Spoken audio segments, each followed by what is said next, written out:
وكفى وسلام على عباده الذين اصطفى أما بعد أعوذ بالله من الشيطان الرجيم بسم الله الرحمن الرحيم لقد كان لكم في رسول الله أسوة حسنة وقال الله تعالى في مقام آخر قل إن كنتم تحبون الله فاتبعوني يحببكم الله سبحان ربك رب العزة عما يصفون وسلام على المرسلين والحمد لله رب العالمين اللهم صل على سيدنا محمد وعلى آل سيدنا محمد وبارك وسلم۔ جو انسان باجماعت نماز پڑھتا ہے اس کو نماز کے دوران امام کی ابتدا کرنی پڑتی ہے۔ اگر وہ امام کی ابتدا نہ کرے تو اس کی نماز نہیں ہوتی۔ ہماری پوری زندگی نماز کی مانند ہے اور ہماری زندگی کے امام حضرت محمد مصطفیٰ صلی اللہ علیہ وسلم۔ ہم اپنی زندگی میں تب کامیاب ہوں گے جب ہم ہر کام میں اپنے آقا اور اپنے سردار صلی اللہ علیہ وسلم کی پیروی کریں۔ یہ اتباع ہمارے لیے نجات کا ذریعہ ہے، اللہ تعالیٰ کے قرب کا ذریعہ ہے۔ اللہ تعالیٰ ارشاد فرماتے ہیں قل ان کنتم تحبون اللہ فاتبعونی یحببکم اللہ۔ اے میرے محبوب فرما دیجئے کہ اے لوگو اگر تم اللہ سے محبت کرتے ہو تو میری اتباع کرو، اللہ تعالیٰ تم سے محبت کریں گے۔ اس کی مثال یوں سمجھ لیجئے کہ شادی کے موقع پہ دلہن کے لیے بہت سارے زیورات بنوائے جاتے ہیں، پھر خوب میک اپ کر کے اس کو سجایا جاتا ہے۔ وہ یہ سمجھتی ہے کہ اگر میں نے آنکھوں میں سرما ڈال دیا تو میری آنکھیں خوبصورت نظر آئیں گی، اگر میں نے انگلیوں میں انگوٹھیاں سونے کی پہن لی تو میری انگلیاں زیادہ خوبصورت نظر آئیں گی، اگر میں نے اپنی کلائی میں چوڑیاں پہن لی تو کلائیاں زیادہ خوبصورت، کانوں میں بالیاں پہن لی تو کان زیادہ خوبصورت۔ یعنی جس عضو میں وہ زیور پہن لیتی ہے اس کی یہ انڈرسٹینڈنگ ہوتی ہے کہ میرا یہ عضو جسم کا میرے خاوند کی نظر میں زیادہ خوبصورت ہو جائے گا۔ بالکل اسی طرح سر سے لے کے پاؤں تک ہم جس عضو کو سنت کے مطابق بنا لیں گے ہمارا وہ عضو اللہ رب العزت کی نظر میں زیادہ خوبصورت ہے۔ اور جو بندہ سر سے پاؤں تک سنت کو اپنا لیتا ہے وہ اللہ رب العزت کی نظر میں ایسے حسین ہوتا ہے جیسے خامد کی نظر میں سجی ہوئی دلہن ہوا کرتی۔ اس لیے فرمایا کہ اگر تم میری اتباع کرو گے یحببکم اللہ، اللہ تعالیٰ تم سے محبت فرمائیں گے، تو انسان اللہ کا محبوب بن جاتا ہے۔ اب یہ ہمارے اوپر منحصر ہے کہ ہم کس قدر اتباع کرتے ہیں۔ ہمیں اس اتباع میں کمال حاصل کرنا چاہیے۔ صحابہ رضی اللہ تعالیٰ عنہ کی مبارک زندگیوں کو دیکھیں، وہ نبی علیہ السلام کے عاشق تھے، اتباع میں انہوں نے کمال پا لیا تھا۔ یہ کمال اس حد تک تھا کہ صحابہ عنہم جب بیٹھے ہوتے تھے نبی علیہ السلام کی خدمت میں تو باہر سے آنے والے بندے کو پوچھنا پڑتا تھا من منکم محمد، تم میں سے محمد صلی اللہ علیہ وسلم کون ہے؟ یعنی اتنا لباس میں، رفتار میں، گفتار میں وہ نبی علیہ السلام کی اتباع کرتے تھے کہ پہچاننا مشکل ہو گیا تھا۔ اس لیے جب مدینہ طیبہ میں صدیق اکبر پہنچے اور مدینہ طیبہ کے لوگوں نے ہجرت کے وقت استقبال کیا تو ان کے لیے یہ ڈیفیکلٹ ہو گیا تھا کہ وہ پہچانے کہ ان دونوں میں سے اللہ کے حبیب صلی اللہ علیہ وسلم کون ہے، بلکہ ان کو مغالطہ ہوا اور انہوں نے صدیق اکبر عنہ سے مصافحہ کرنا شروع کر دیا. اور سیدنا صدیق اکبر عنہ کی یہ عقل مندی تھی کہ انہوں نے مصافحہ سب سے کیا تاکہ میرے آقا صلی اللہ علیہ وسلم کو تکلیف نہ اٹھانی پڑ جائے. لیکن جب بیٹھے اور بعد میں سورج طلوع ہوا اور سورج کی شعاؤں نے نبی علیہ السلام کے رخسار کے بوسے لینے شروع کیے، تب انہوں نے دیکھا کہ جن کو نبی علیہ السلام سمجھ کے انہوں نے مصافحہ کیا وہ اٹھے اور انہوں نے اپنی چادر سے اپنے ساتھی کے سر پر سایہ کیا. تب پتہ چلا کہ تابع کون تھا، متبوع کون تھا، اصل کون تھا، نقل کون تھا. یعنی نقل اصل کے اتنا قریب ہو چکی تھی کہ لوگوں کے لیے نقل اور اصل میں فرق کرنا دشوار ہو گیا تھا. اور اسی کا پتہ چلتا ہے کہ جب اللہ کے حبیب صلی اللہ علیہ وسلم غار حرا سے واپس تشریف لائے تو سیدہ خدیجہ کبریٰ رضی اللہ تعالی عنہا نے پوچھا کہ اللہ کے حبیب صلی اللہ علیہ وسلم آپ کو کیا محسوس ہوتا ہے؟ تو انہوں نے نبی علیہ السلام نے ارشاد فرمایا کہ مجھے تو محسوس ہوتا ہے کہ میری موت آ جائے گی. کا کلا ہرگز نہیں، واللہ اللہ کی قسم انک لتصل الرحم، آپ تو صلہ رحمی کرتے ہیں. تو 5 صفات بتائیں. بخاری شریف کی روایت ہے کہ آپ مہمان نوازی کرتے ہیں، لوگوں کی مدد کرتے ہیں، بوجھ اٹھاتے ہیں، کما کے دیتے ہیں. تو آپ کے اندر تو یہ اچھی صفات ہیں، اللہ آپ کو ضائع نہیں ہونے دیں گے. یہ خدیجہ کبریٰ رضی اللہ تعالی عنہا کی اپنی فیلنگز تھیں نبی الشام کے بارے میں. اور یہی ہوا کہ بعد میں جب سیدنا صدیق اکبر عنہ نے حبشہ ہجرت کا ارادہ کر لیا شروع میں، تو نبی الشام نے اجازت بھی دے دی. تو بکر صدیق رضی اللہ تعالیٰ عنہ ہجرت کی نیت سے مکہ مکرمہ سے نکل پڑے تھے. مکہ مکرمہ کے باہر قریش مکہ میں سے ایک شخص ملا. اس نے پوچھا ابوبکر کہاں جا رہے ہو؟ فرمایا کہ یہاں کے لوگ نہیں رہنے دیتے، میں حبشہ جا رہا ہوں. اس نے کہا کلا، کیسے ہو سکتا ہے، انک لتصل الرحم.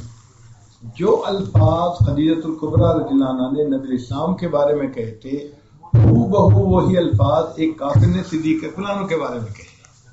یہ ہے اتباع، کہ ہر چیز میں ایسی مشابہت ہو جائے کہ لوگ نقل کو اصل سمجھنے لگ جائیں. یہاں تک جذب کر لوں کاش تیرے حسن کامل کو، یہاں تک جذب کر لوں کاش تیرے حسن کامل کو، تجھی کو سب پکار اٹھیں گزر جاؤں جدھر سے میں. بندہ جدھر سے گزر جائے تو غلام کو دیکھ کے لوگوں کو آقا یاد آئے.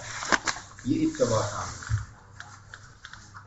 ہم نے دیکھا ہے کہ بعض لوگوں کو برانڈ پسند ہوتے ہیں، خاص طور پر خواتین میں تو بہت ساری برانڈڈ باجیاں ہوتی ہیں، وہ برانڈڈ چیز ہی خریدتی ہیں.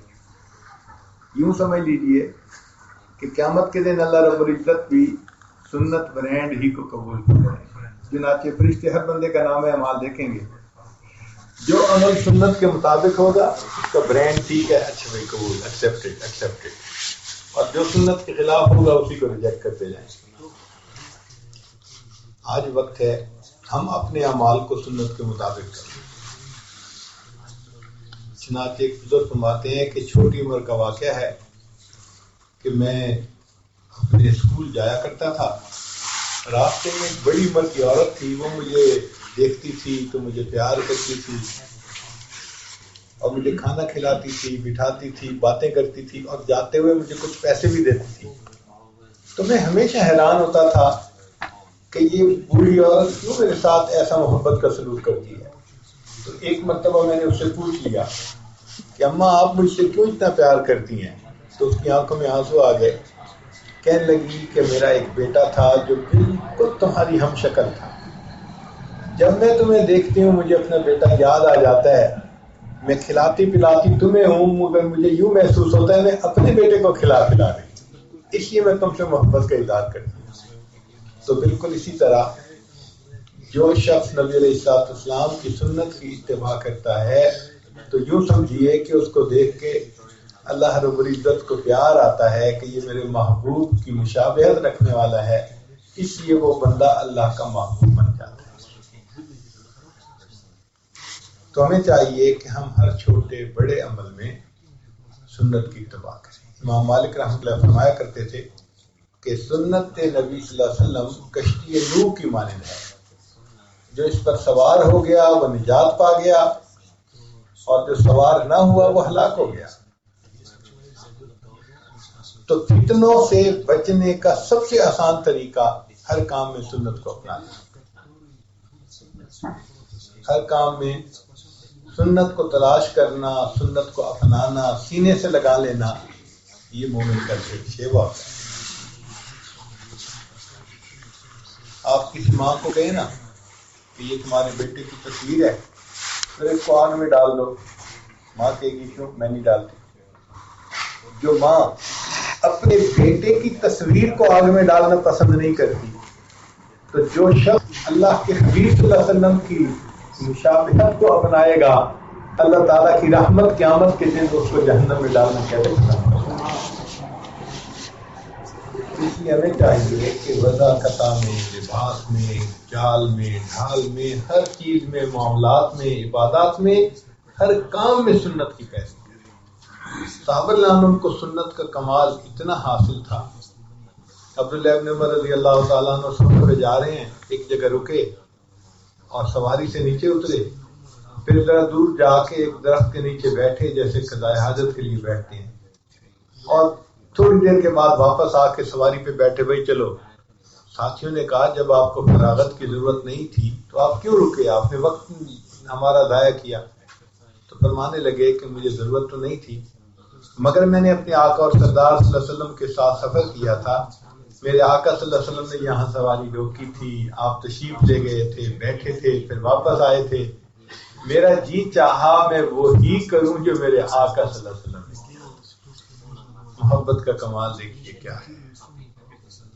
ہر چھوٹے کام میں، بڑے کام میں ان کو سنت ہی کو اپنانا ہوتا تھا۔ اس لیے سیدنا حذیفہ رضی اللہ تعالیٰ عنہ جب ایران فتح ہوا تو اس طرف کو گئے، فارس فتح ہوا تو وہاں کھانے کا وقت آیا، دسترخوان پہ بیٹھے تو کوئی روٹی کا لقمہ یا کھانے کی کوئی چیز گر گئی تو انہوں نے اٹھا کے کھا لی۔ تو ساتھ والے نے ان کو ذرا کہا کہ دیکھو جی، یہاں کے لوگ اس کو معیوب سمجھتے ہیں جو امراء ہیں یہاں کے۔ تو انہوں نے ایک تاریخی جواب دیا، کیا محبت بھرا جواب دیا، تاریخ لکھ دی۔ فرمایا اترک سنت حبیبی لہؤلاء الحمقاء، ان احمقوں کی خاطر میں اپنے آقا صلی اللہ علیہ وسلم کی سنت کو چھوڑ دوں گا۔ کیا مقام ہوگا ان کے دل میں، کتنی اہمیت ہوگی ان کے دل میں سنت کی۔ اللہ اکبر کبیرہ۔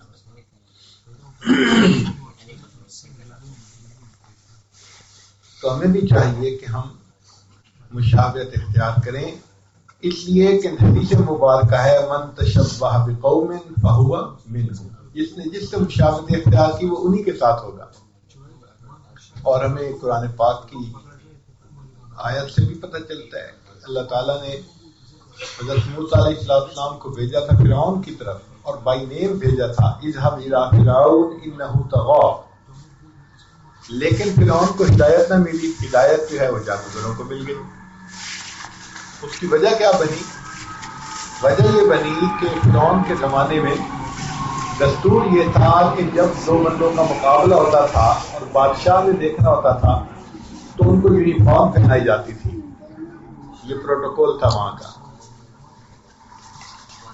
اب جب جادوگروں نے مقابلہ کرنا تھا تو وہاں کے جو بیوروکریٹ تھے انہوں نے کوشش کی کہ حضرت موسیٰ علیہ السلام بھی جادوگروں والا یونیفارم پہنے۔ موسیٰ علیہ السلام تو اللہ کے پیغمبر تھے، انہوں نے کیا پہنی تھی؟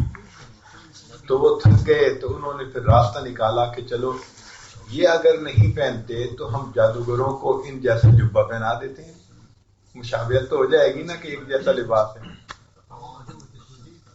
چنانچہ انہوں نے جادوگروں کو حضرت موسیٰ علیہ السلام جیسا جبہ پہنا دیا۔ اب جب مقابلہ ہوا تو اللہ رب العزت نے جادوگروں کو ہدایت عطا فرمائی، حضرت موسیٰ علیہ السلام بھی حیران۔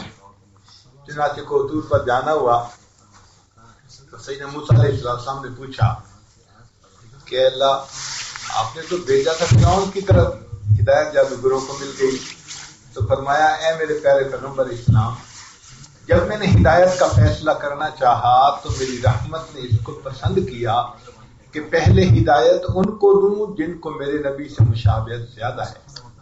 تو چونکہ جادوگروں کو مشابہت زیادہ تھی، میں نے ان کو ہدایت دے دی۔ اب ذرا سوچنے کی بات ہے کہ بنی اسرائیل کا ایک بندہ مجبور ہو کے نبی علیہ السلام سے مشابہت اختیار کر لیتا ہے، اللہ اس کو بھی قبول کر لیتے ہیں، تو اللہ کے محبوب صلی اللہ علیہ وسلم کا امتی اگر محبت میں ڈوب کر نبی علیہ السلام کی مشابہت اختیار کرے گا، اللہ اس کو کیوں نہیں پسند فرمائے؟ تیرے محبوب کی یا رب شباہت لے کے آیا ہوں، حقیقت اس کو تو کر دے میں صورت لے کے۔ ہم تو ظاہر کو ہی بنا سکتے ہیں نا جو ہمارے اختیار میں ہے، من کو بنانا ہمارے بس میں نہیں ہے، چونکہ اللہ تعالیٰ نے خود فرما دیا وَلَوْلَا فَضْلُ اللَّهِ عَلَيْكُمْ وَرَحْمَتُهُ مَا زَكَىٰ مِنْكُمْ مِنْ أَحَدٍ أَبَدًا وَلَٰكِنَّ اللَّهَ يُزَكِّي مَن يَشَاءُ۔ یہ تو اللہ جس کو چاہتا ہے ستھرا کر دیتا ہے، تو بھائی ہمارے ذمے تو ہے رونا دھونا کوشش کرنا، ہم کر نہیں سکتے۔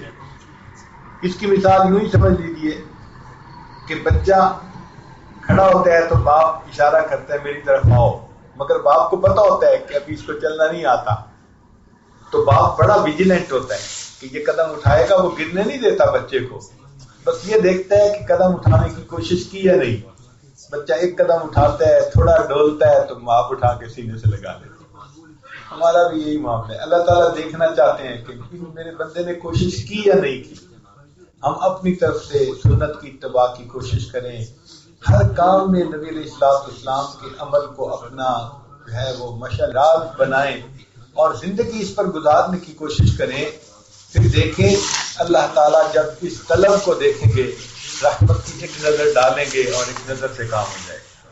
تیری ایک نگاہ کی بات ہے میری زندگی کا سوال۔ ہماری زندگی کو اللہ تعالیٰ بنا کے رکھتے ہیں، جہاں ان کی نظر پڑ جاتی ہے وہیں بہار آ جاتی ہے۔ یہ خزاں کی فصل کیا ہے فقط ان کی چشم پوشی، وہ اگر نگاہ کر دیں تو ابھی بہار آئے۔ اللہ تعالیٰ پھر رحمت کی نظر فرما دیتے ہیں۔ تو ہمیں چاہیے کہ ہم ہر کام میں سنت کی اتباع کریں۔ صحابہ کرام اس کی بہت جو ہے پابندی فرماتے ہیں۔ ایک صحابی کے بارے میں تو یہاں تک ہے، حبشہ کے رہنے والے تھے، تو ان کے بال گھنگریالے تھے، چھوٹے تھے، تو وہ مانگ نکالنا چاہتے تھے سر کے درمیان میں کہ نبی علیہ السلام کی سنت مبارکہ ہے، آپ بالوں میں مانگ نکالتے تھے، وہ نکلتی نہیں تھی۔ اب ان کو یہ چیز اچھی نہیں لگتی تھی کہ میرے سر تو مشابہت کیوں نہیں ہے۔ چنانچہ ایک دن سردی کے موسم میں بیٹھے ہوئے تھے، آگ کے اندر انہوں نے ایک لوہے کی سلاخ گرم کی اور سر کے درمیان میں پھیر دی، تکلیف ہوئی۔ بعد میں پھر لوگوں نے پوچھا کہ آپ نے ایسا کیوں کیا، اپنے آپ کو تکلیف میں کیوں ڈالا؟ تو کہنے لگے تکلیف تو ختم ہو گئی لیکن میرے بال جل گئے اور اس جگہ سے اب ایک لائن نظر آتی ہے، تو میرے سر کو میرے آقا صلی اللہ علیہ وسلم کے سر سے مشابہت حاصل ہو گئی۔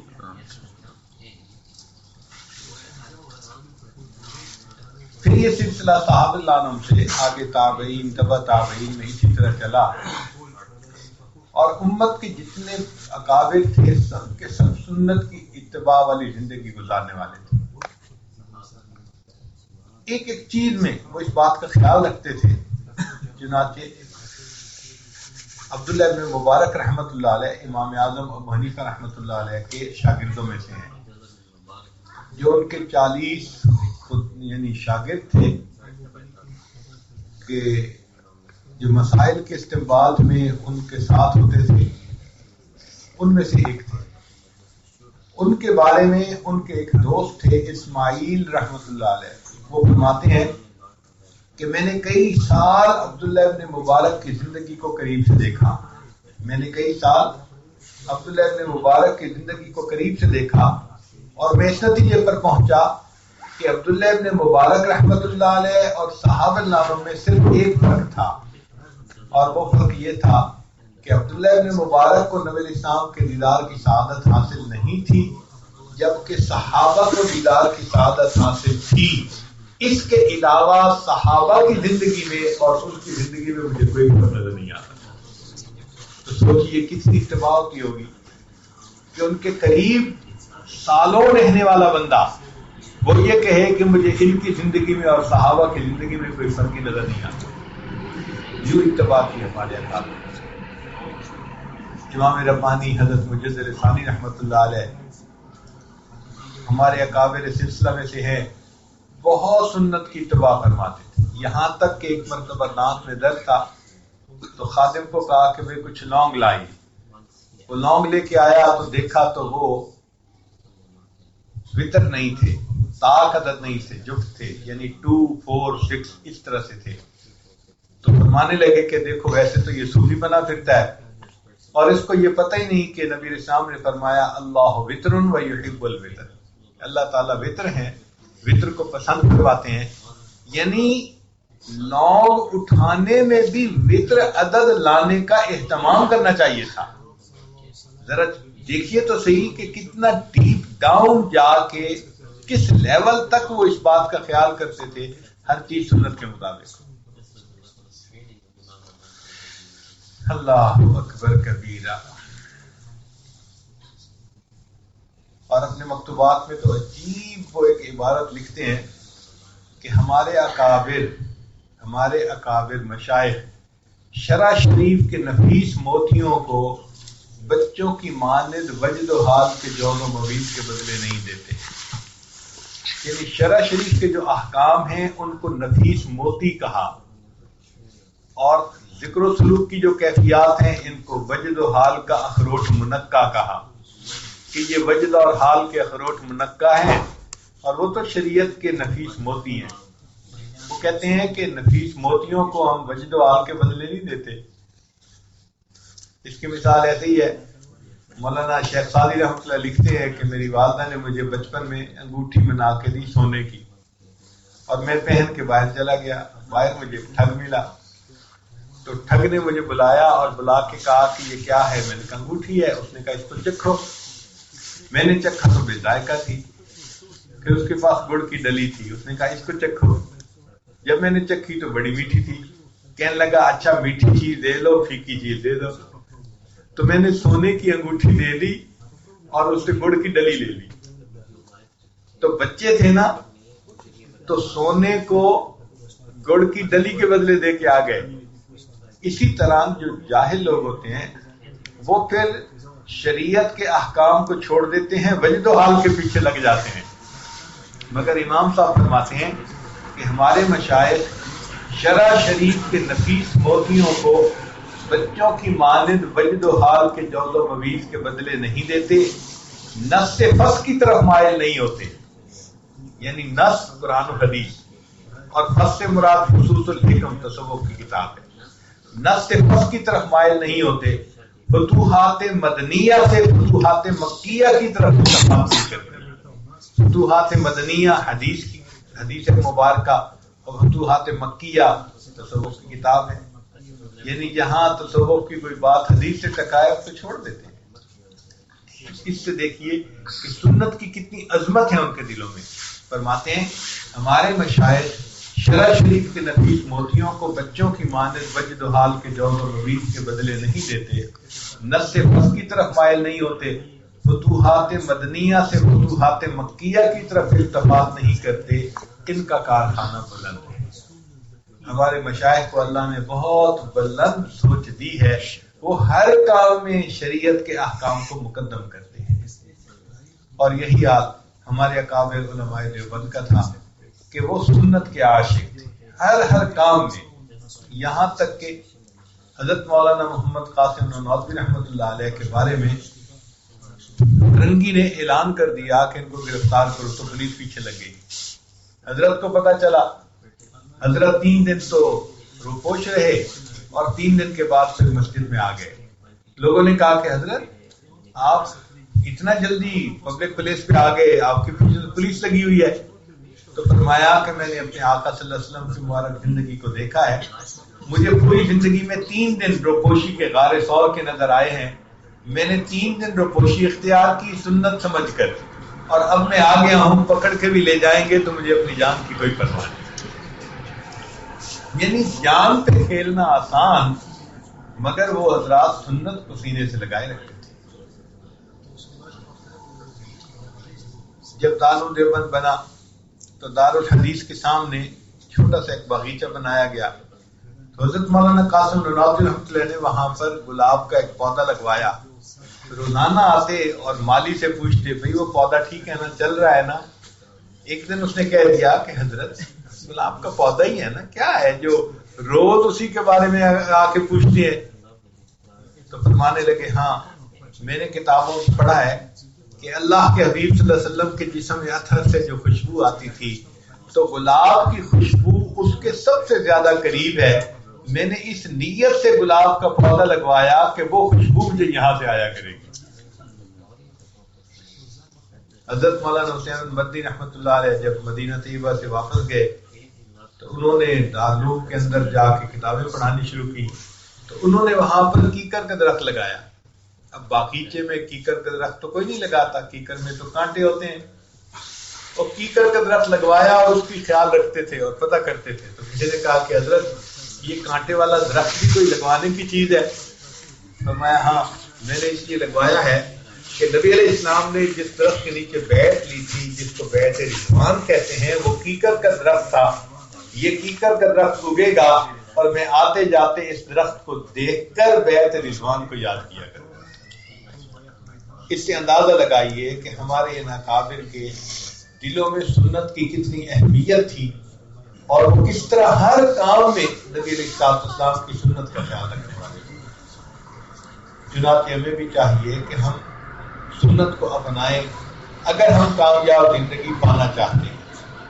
ہمارے اکابر سلسلہ نے فرمایا کہ ہم اتباع سنت سے سلوک طے کرواتے ہیں، یعنی جو شخص جتنی سنت کی اتباع کرے گا اتنا جلدی اس کا سلوک طے ہوتا چلا جائے گا، اتنا جلدی اللہ تعالیٰ کی اس پر رحمت ہوتی جائے گی۔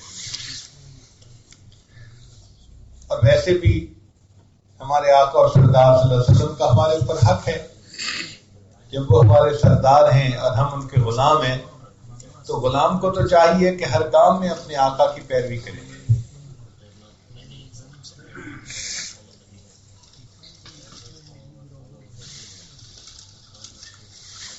کھانے پینے میں، اٹھنے بیٹھنے میں، سونے جاگنے میں، عبادات میں، معاملات میں، ہر چیز میں ہر کام کو سنت کے مطابق کرنا، یہ سالک کا دستور ہوتا ہے، تبھی وہ اللہ رب العزت کا مقرب بنتا ہے، اللہ تعالیٰ کی اس پر رحمت کی نظر پڑتی ہے۔ تو ہم بھی یہ دعا کرتے ہیں کہ اللہ تعالیٰ ہمیں بھی ایک جذبہ دے دے، ایک شوق دے دے کہ ہم ہر کام کو سنت کے مطابق کرنے والے بن جائیں۔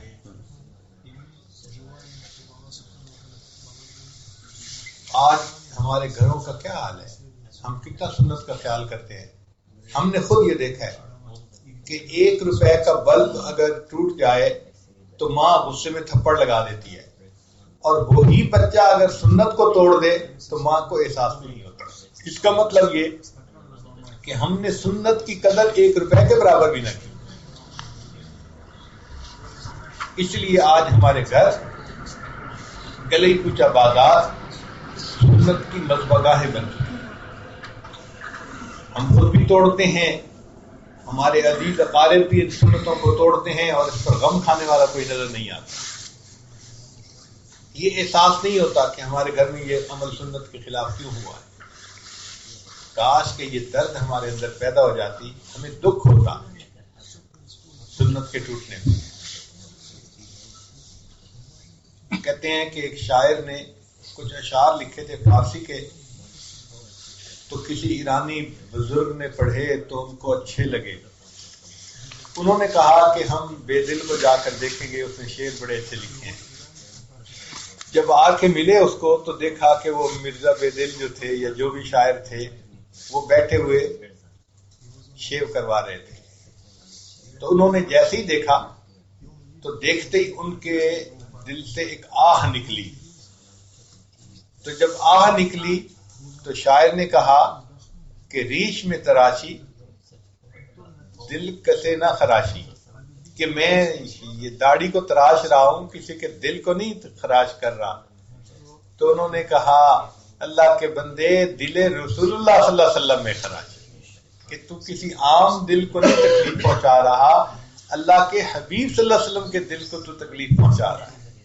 اس پر پھر شاعر نے شعر کہا جزاک اللہ کہ چشمم باز کر دی، مرابا جان جاں ہمراز کر دی، کہ اللہ تجھے اجر عطا فرمائے کہ تو نے میری آنکھ کھول دی اور مجھے میرے محبوب کے ساتھ واصل کر دیا.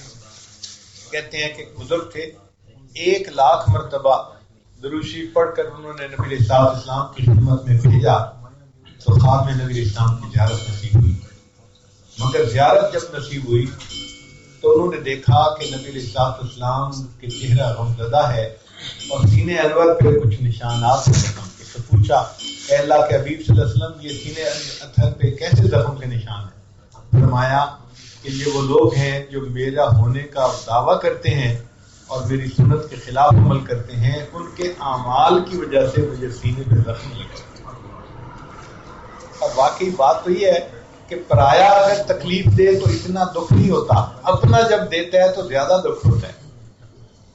آج ہم ایک طرف کلمہ بھی پڑھتے ہیں، ان کی شفاعت کی دعائیں بھی کرتے ہیں، تمنائیں بھی کرتے ہیں، اور دوسری طرف ہم سنت کو ایسے توڑ دیتے ہیں جیسے کوئی کچی مٹی کا بنا ہوا برتن ہوتا ہے، احساس ہی نہیں ہوتا کہ ہم نے کر کیا لیا. تو اس چیز کی ہم دل میں بہت زیادہ اہمیت بنائیں اور کوشش کریں کہ ہر کام ہمارا سنت کے مطابق ہو. دیکھیں نا کئی چیزیں کتنی چھوٹی ہوتی ہیں مگر ویلیو زیادہ ہوتی ہے.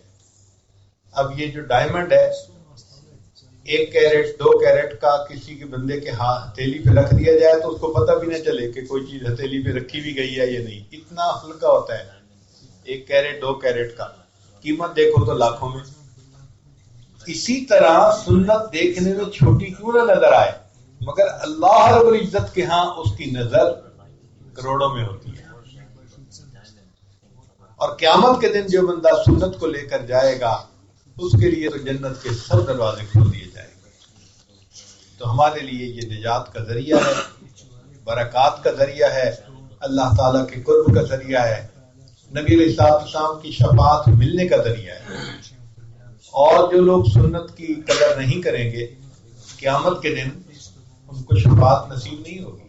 اس لیے حدیث پاک میں آتا ہے کہ کچھ لوگ ہوں گے نبی علیہ السلام کی امت میں سے ہوں گے اور وہ نبی علیہ السلام کے حوض کوثر پر جانے کی کوشش کریں گے مگر فرشتے بتا دیں گے کہ اے اللہ کے حبیب صلی اللہ علیہ وسلم یہ آپ کے وہ امتی ہیں جو آپ کی سنت کی قدر نہیں کرتے تھے، یہ بگڑ گئے. تو نبی علیہ السلام فرمائیں گے سوکن سوکن، ان کو جیسے اونٹ کو ہنکا لیا جاتا ہے ایسے ان کو بھگا دیا جائے گا وہاں سے. اس لیے کہ ہماری ذمہ داری تھی کہ ہم سنت کو اپناتے اور سنت کو آگے بڑھاتے. ہم نے کیوں اس پہ کام، جس کو انسان اپنا سمجھتا ہے اس کے لیے کتنی ایفرٹس کرتا ہے. نبی علیہ السلام نے اگر قیامت کے دن ہم سے یہ سوال کر لیا کہ دیکھو جس زمانے میں تم تھے مارکیٹنگ کا زمانہ تھا، لوگ اپنی ہر چیز کو کچے اور پکے مکان میں پہنچا دیتے تھے. آج سیل فون کو دیکھو، باب کعبہ پہ کھڑے ہوئے اس کی جو ہے نا ٹون سنائی دیتی ہے، ملتزم سے لپٹے ہوئے ٹون سنائی دیتی ہے، طواف کرتے ہوئے اس کی آواز سنائی دیتی ہے. تو جن لوگوں نے بنایا انہوں نے اس کو ہر کچے پکے مکان میں پہنچا کے دکھا دیا. ارے لوگوں کے پاس تانبا ہوتا ہے وہ اس کو سونا بنا کے دکھا دیتے ہیں. اللہ کے حبیب صلی اللہ علیہ وسلم کی سنت تو سونا ہے ہمارے پاس، ہم کیوں نہیں اس کو اپنا سکتے؟ ہمارا بھی حق بنتا ہے ہم اللہ کے حبیب صلی اللہ علیہ وسلم کی سنت کو پہنچائیں اور پوری دنیا کے ہر کچے پکے مکان تک پہنچا کے دکھا دیں. یہ ہماری ذمہ داری بنتی ہے. یہ غم کون کھائے گا؟ اللہ کے حبیب صلی اللہ علیہ وسلم راتوں کو جب روتے تھے تو امت کے لیے روتے تھے. نبی علیہ السلام نے کسی بیٹی کا نام لے کے دعائیں نہیں کی رو رو کے، یا بیٹے کا نام لے کے اس طرح نہیں روئے. اگر روئے تو امت کے لیے روئے کہ اللہ امتی امتی، میری امت کو جو ہے معاف فرما دیجئے، میری امت کو معاف فرما دیجئے. اور یہ بھی سوچیں کہ دنیا میں کوئی ماں کوئی باپ ایسا نہیں جو 23 سال اپنے بیٹے پہ روتے رہے. جوان بیٹا فوت ہوتا ہے نا تو باپ 3 دن روئے گا اور ماں 3 مہینے رو لے گی، پھر اس کے بعد نارمل زندگی، کبھی یاد کر لیا الگ بات ہے، مگر ہر وقت روتی تو نہیں نا۔ اللہ کے حبیب صلی اللہ علیہ وسلم اپنی امت پر 23 سال تک مستقل آنسو بہاتے رہے تو دعائیں مانگتے رہے۔ محبوب صلی اللہ علیہ وسلم کے اتنے آنسو گرتے تھے، عائشہ رضی اللہ عنہا فرماتی ہیں کہ مجھے یوں لگتا تھا کہ جیسے بارش ہوتی ہے تو پانی کے ٹپکنے کی آواز ہوتی ہے، میرے آقا صلی اللہ علیہ وسلم کے مبارک آنسو گرنے کی مسلح پر آواز ایسے آیا کرتی تھی۔ اللہ اکبر کبیرہ۔ جب اللہ کے حبیب صلی اللہ علیہ وسلم نے امت کے لیے اتنی دعائیں مانگی، ہمارا بھی حق بنتا ہے کہ ہم سنت سے محبت کا اظہار کریں، اس کو اپنائیں اور اس کی اہمیت دل میں پیدا کریں، اس کو قیمتی سمجھیں کہ اس کی کتنی قیمت ہے اللہ رب العزت کی نظر میں۔ ایک ایک سنت پر عمل کریں گے، قیامت کے دن بخشش ہوگی۔ نبی اسلام نے فرمایا من تمسک بسنتی عند فساد امتی فلہ اجر 100 شہید، کہ جس نے فساد کے زمانے میں میری ایک سنت کو پکڑے رکھا، تھامے رکھا، اللہ تعالیٰ ایک سنت پر عمل کی وجہ سے اس کو قیامت کے دن 100 شہیدوں کا ثواب عطا فرمائے۔ نبی اسلام نے فرمایا من احب سنتی فقد احبنی، جس نے میری سنت سے محبت کی اس نے مجھ سے محبت کی، ومن احبنی کان معی فی الجنہ، اور جس نے مجھ سے محبت کی وہ جنت میں میرے ساتھ جائے۔ تو آج نبی علیہ السلام کی سنتوں کو اپنائیے اور اللہ رب العزت کے محبوب بن جائیں اور جنت سے نبی السلام کے قدموں میں جگہ پائیں۔ ہمارے لیے یہ چیز بڑی اہمیت رکھتی ہے، ہم ہر کام میں نبی علیہ السلام کی سنت کے مطابق کریں۔ اللہ تعالیٰ کی طرف سے خصوصی رحمتیں اس بندے پر ہوتی ہیں جو سنت کی اتباع کرنے والا ہوتا ہے، وہ بندہ نبی علیہ السلام کے ہاں محبوب بن جاتا ہے۔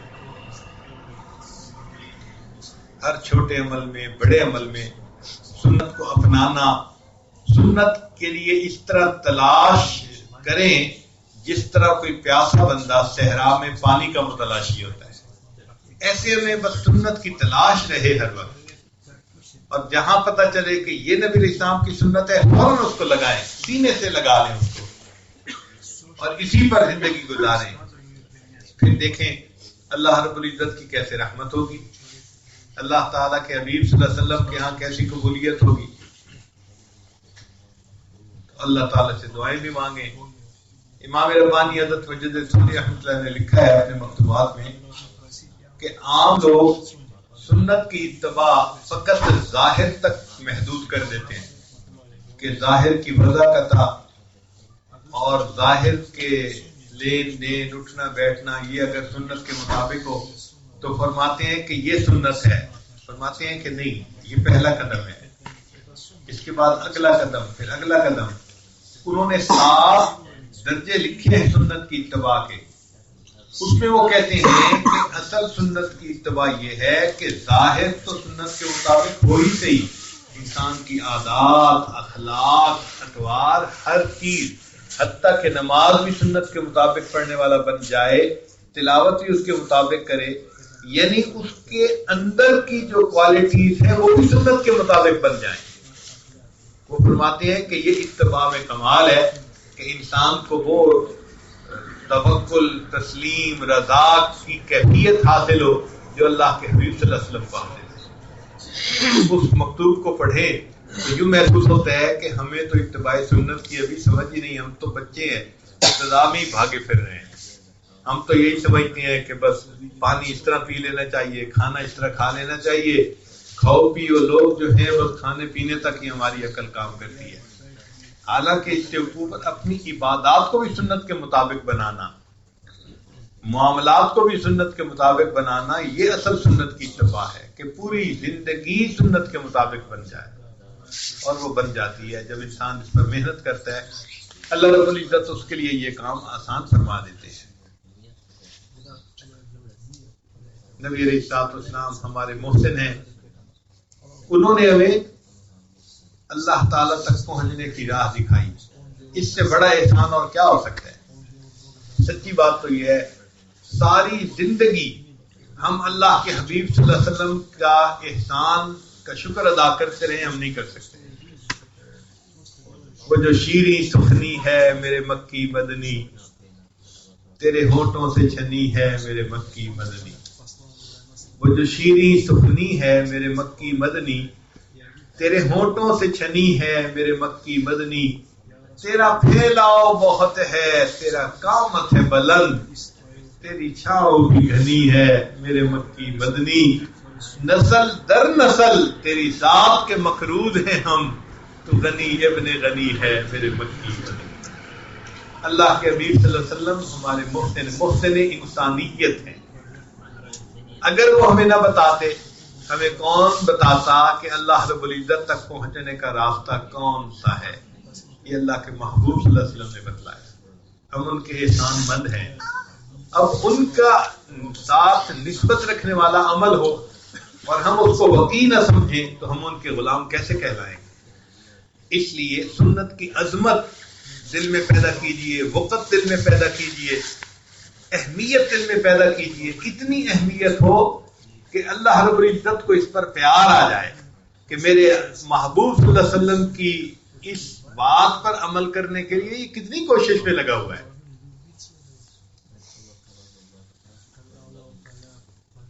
ہم نے جن سے وفا کرنی تھی ایسی زندگی بن گئی کہ آج ہم ان سے جفا کرتے پھر رہے ہیں، اور جن کفار سے جفا کرنی تھی آج ان سے وفا کرتے پھر رہے ہیں۔ پھر قیامت کے دن محبوب صلی اللہ علیہ وسلم کے غلاموں میں ہمارا شمار کیسا ہوگا؟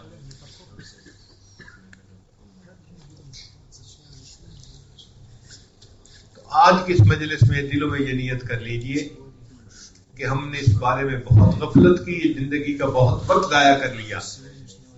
اور یہ نہیں کہ یہ اتباع صرف مردوں کے لیے ہوتی ہے، جس طرح مردوں کے لیے اسی طرح عورتوں کے لیے بھی ہوتی ہے۔ نبی علیہ السلام ہم سب کے امام ہیں، ہمیں اس ان کی اتباع کرنی ہے۔ تو ہمارے گھر نبی علیہ السلام کی سنتوں کی پناہگاہیں بن جائیں، مراکز بن جائیں۔ ہمارے گھر نبی علیہ السلام کی سنتوں کی حفاظت گاہیں بن جائیں۔ ہر چھوٹے سے لے کے بڑا، ہر مرد سے لے کے عورت اس بات کی کوشش میں لگے کہ ہم نے ہر کام کو سنت کے مطابق کرنا ہے۔ ہم نے دنیا میں دیکھا ہے جب گھر میں آگ لگ جاتی ہے تو صرف مرد بالٹی پانی کی بھر کے نہیں لاتے، عورتوں کو بھی دیکھا اس وقت وہ بھی پانی کی بالٹی بھر کے لا رہی ہوتی ہیں کہ جی آگ بجھاؤ۔ آج ہر طرف گناہوں کی، معصیت کی آگ لگی ہوئی ہے۔ اب صرف مردوں کا ہی کام نہیں ہے کہ وہ دعوت کا کام اور تبلیغ کا کام کریں، اب عورتوں کو چاہیے کہ وہ بھی ذمہ داری محسوس کریں، گھر میں اپنے بچوں کو سنت کی زندگی گزارنے کی تلقین کریں، ان کو سمجھائیں کہ سنت کی اہمیت کیا ہے، وہ بھی اس کام میں حصہ لیں تاکہ اللہ رب العزت کی رحمت سے وہ بھی حصہ پائیں۔ دعا ہے اللہ تعالی ہمیں ہر چھوٹے بڑے کام کو سنت کے مطابق کرنے کی توفیق عطا فرمائے، اور قیامت کے دن اللہ رب العزت ہمیں محبوب صلی اللہ علیہ وسلم کے غلاموں میں شامل فرمائے اور جنت میں ان کے قدموں میں جگہ عطا فرما دے۔ وآخر دعوانا ان الحمد للہ رب العالمین۔